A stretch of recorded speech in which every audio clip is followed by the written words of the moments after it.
a friend of mine, and actually he was on the Freedom Portal years ago, and his name is Howard Lichtenstein, and he goes by the pen name Etienne de la Boétie, who was, I think, a 18th century ethical philosopher that he respects. Hold on, where's my cursor go? Come here. Okay. So he just put this meme out a few days ago, and I think it's very helpful. He said, in this diagram, he said, this scale is designed to trick you because this is the usual left and right scale, where the further left you go from liberalism to socialism to communism. On the right, you go from conservatism to libertarianism to fascism. And it's really popular to go, oh, they're on the far left or they're on the far right. And then I do recognize that if you go too far either direction, you end up in fascism. You end up in tyranny. But people are stuck thinking, well, the answer to this political spectrum is you be a moderate. You hang out in the middle. Don't commit too much to anything. Oh, I'm an independent. I'm going to vote for my next ruler as an independent, rather than just go with the tribal polarities. Well, that may be an improvement. I went through that stage myself very briefly. But what Howard is pointing out is that this is a trick, that this is not the right spectrum. The spectrum should not be of politics, of rulers. The spectrum is of freedom. So let's go down to this bottom one. On the left-hand end is state control and tyranny. And that's what they're after. Complete one world government, new world order, and communism and fascism, which are right next to it, are the most effective for that, if you can dupe people into either of those. Now, socialism, Mao said it very clearly, socialism is just a trick. It's a stepping stone toward communism. Liberals think that they're really free, but they want to rule everyone else. And now they're into wars and censorship and all that kind of stuff. So liberals aren't what they used to be, and most of them don't even know it yet. Same thing with rhinos. Rhino is Republican in name only, where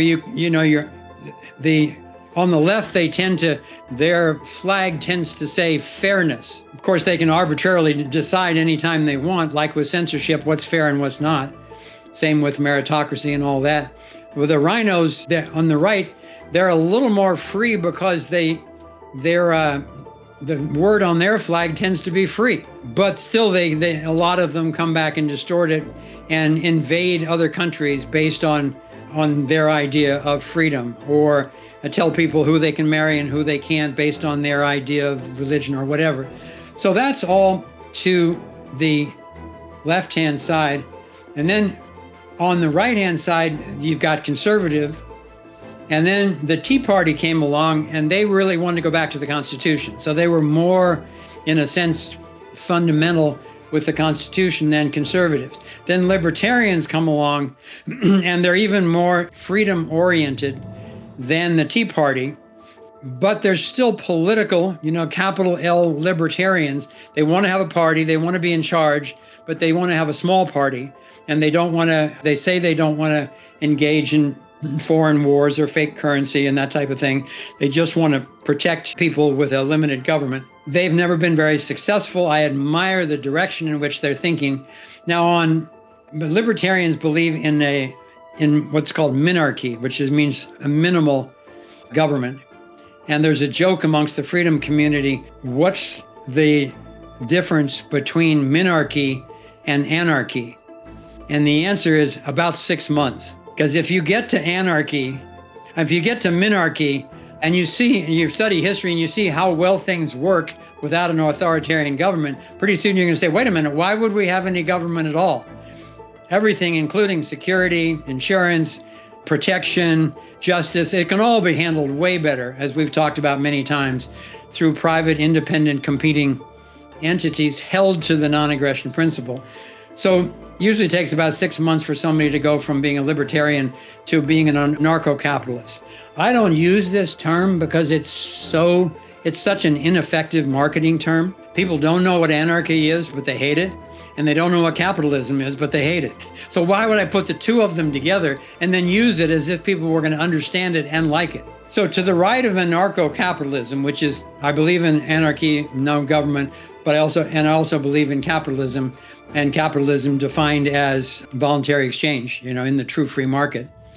So then Howard puts voluntarism to the right of anarcho-capitalism. And I haven't taken the time yet, but I'm going to write to Howard and ask him what's the difference between anarcho-capitalism and voluntarism? Because I don't see any difference. I just don't use the one that's got an unfortunate understanding. I asked Leandro before we got on the call, and he had an interesting distinction. You want to come on and say what your thought on that was, Leandro?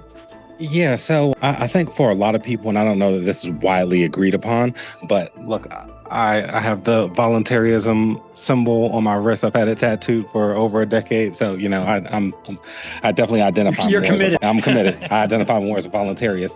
But yeah, for a lot of it, I think there are a lot of people that identify as anarcho-capitalists. And I know a lot of those who want to see the entire world be under anarcho-capitalism, right? Specifically a capitalist system, and that they believe the entire globe should operate like that. Whereas voluntarism more celebrates and more accepts the diversity of the options of societal management systems people that might choose to live within, as long as it's voluntary, right? So, whereas again, I have some friends that are like pure anarcho-capitalists that like, yeah, well, no socialism, no communism, that stuff doesn't work, no monarchy, of course, but like a voluntarist is more like, hey, if you want to be a communist, you're welcome to do so, as long as you are voluntarily subscribing yourself to that system and aligning with people that agree with you and living that lifestyle voluntarily.